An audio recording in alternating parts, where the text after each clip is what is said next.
What's going on, dudes and dudettes? For your children in the background, I'm sorry, I cannot help that. But yes, to get on with this video, two USC or ex-USC football players did get two minicamp invitees to a couple teams. I believe it was tight end Josh Fallow, went to the New York Jets, and the ex-quarterback Mo Hassan got invited to the Tennessee Titans minicamp.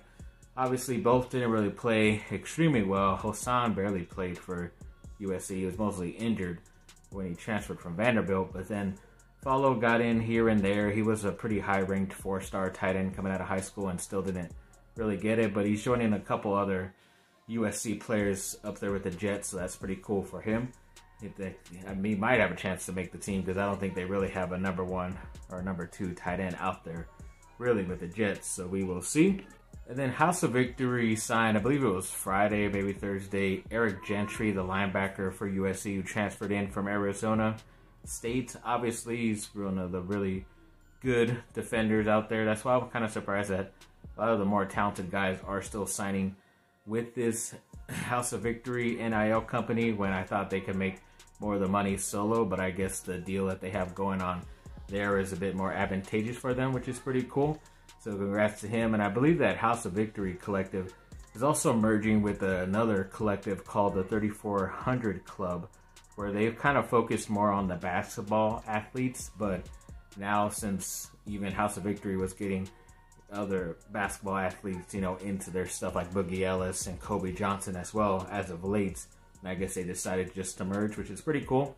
Makes you stronger, makes you be able to make them focus more on the basketball side, I guess, men's and women's, and then the House of Victory could focus more, what seems like, on the football side. But either way, they're all looking to help get these make these players be able to make money off their name and image and all that stuff. So either way, it's a good thing. Ex-Duke player Dariq Whitehead, who is going to be in the NBA draft pretty soon in a couple months, is going to have a second foot procedure done on that injured foot he had right before he started playing at Duke.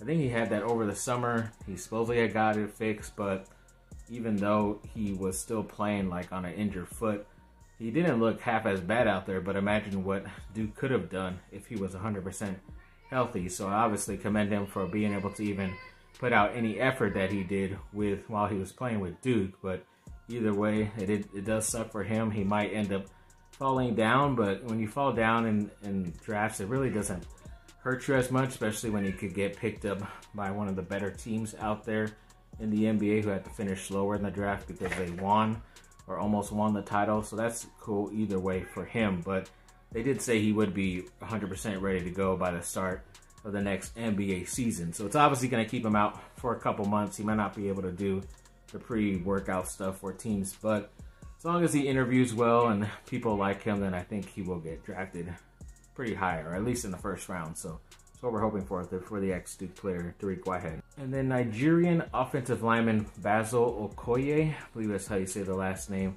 was recently added to the Chargers roster from some type of international player something. I know a couple of players from like Australia and England and Europe and all that type of stuff, they get kind of invited through because somehow the NBA and NFL have like these little camps out there, and that's why I'm more surprised about the NFL. But yeah, I guess he's been in their system for quite a bit, and he looks really good. I mean, he's like a 6'5", 6'6", over 300 pounds player, but he doesn't look like chunky or nothing. He looks really in shape, and they obviously think he has talent. So Chargers are going this way. Not many guys have like hit and stuck in the NFL from this program. I could think of like Jordan Mailata, who's with the Philadelphia Eagles offensive line, but either way, not bad to take a chance on a talented, very young, raw dude. So maybe you're able to keep him for a couple years, see what he could turn up into, and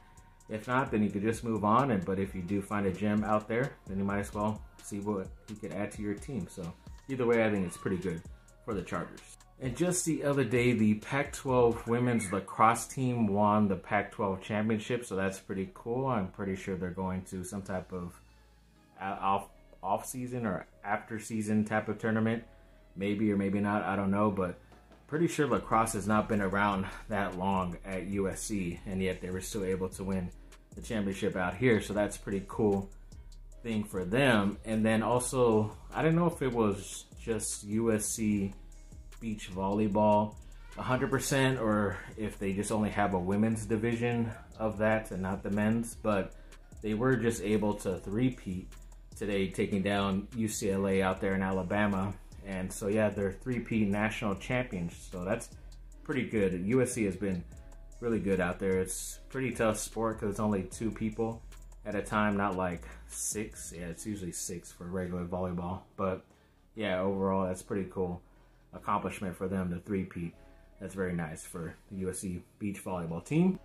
And then On3 recently released, as I mentioned, like their top quarterback rooms and wide receiver running back rooms. They recently did a top offensive line room, and USC's was number 8, which I kind of understand because they did lose a lot of good talent and older players from that list, but they are bringing in a lot more like guys to be able to compete and play really good as well. So not overall surprised that they were still ranked in the top 8 on this list, but hopefully they will be able to move up next year as well, because a lot of those guys will be young and going into another season at USC, so they'll definitely be looking a lot better too, in my opinion.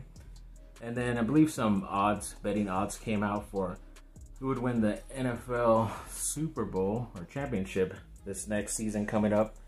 And apparently, of course, the Chargers have the 12th best odds to win, and I think the 8th best to make it in the AFC side. So of course there's 7 more teams even on that side that are going to be better than them. But of course, as always, it's never really even, I think, because even like when you count the East and West of the NBA, I think the West is a lot harder to get through than the East. But it's kind of the same thing for the NFL too, because the AFC teams are way better and have way better quarterbacks, in my opinion, than when it comes to the NFC. But the NFC does have some pretty good defenses, so I guess that's why there's at least 4 teams on that side to win. But Chargers with the 12th best, so they're about the same range as they were even last year. You know, still maybe barely making the playoffs, maybe not, and then still picking right in the middle of the draft. So either way, it's just going to be one of those seasons, I guess, but hopefully little Herbert right there could do something and hopefully surprise me. And 2 defensive players from USC were named to the Lot Impact Trophy watch list. So obviously the top safety, Kalen Bullock, and the incoming transfer linebacker, Mason Cobb, were both named to that list. So that's pretty cool. It's a list of like 40 plus players, but they're on the watch list. And obviously if you do good and show enough good stats in all those areas on the defensive side, you will be one of the finalists. So we will see. A lot of people are expecting big things from Bullock as well, and Cobb was a really good leader out there at Oklahoma State, so hopefully he could bring a lot of that to the USC roster. So we will see. So good luck to them. And then yes, the Lakers did host the Golden State Warriors last night. Again, that was game 3 in LA, the first one, and they were able to get that victory pretty handily, 127-97. So pretty much a 30-point victory. At times they were almost leading by 40. Anthony Davis had 25 points, 13 rebounds, and 4 blocks. LeBron James, 21 points, 8 rebounds, and 8 assists. D'Angelo Russell, 21 points, 5 assists, and 5 three-pointers. And of course, the Lakers are leading the series 2-1 now. The game will be Monday, tomorrow. So that's why I kind of wanted to get this video out before then, or do it a bit early, maybe a day early. I don't know if I'm still going to officially put this video up Sunday or early Monday. But either way, because there's a lot of like USC stuff that I have a separate video for that went up Sunday. But I want to get this out as well. But either way, it's a great victory. It was pretty close throughout halftime, until halftime. And then after that third quarter, the Lakers kind of exploded from there. Luckily, D'Angelo Russell kept the Lakers in the game. In the beginning, I think he had like the first 11 points for them as well, but obviously only 10 after that. But LeBron James stepped up eventually.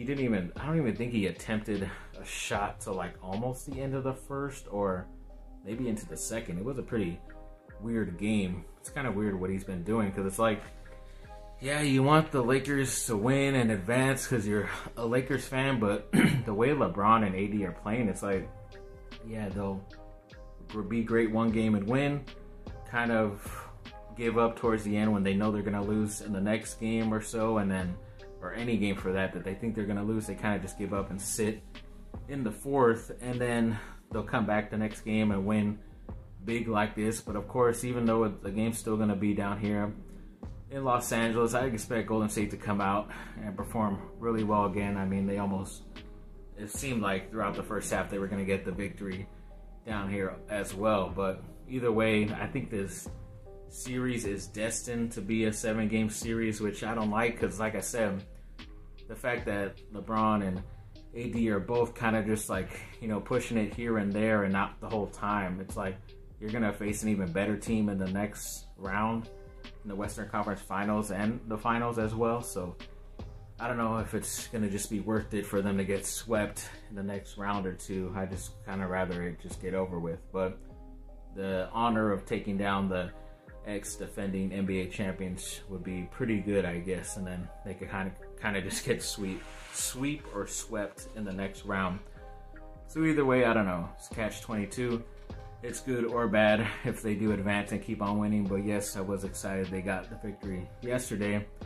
Nice to calm down in the fourth quarter, but just wish the next game was a bit easier. So we'll find out tomorrow, see what the series is after that. But either way, the Lakers are leading 2-1 as of right now. And I think even LeBron James made history, at least playoffs history. He's like now top 5 overall in NBA history in rebounds during the playoffs. So that's obviously a big thing, but a guy who's played in so many finals, it's obvious that he's played so many games in the playoffs. I'm surprised he doesn't even have that record of most games played in the playoffs. So we'll see if he gets that record as well. But either way, nice victory.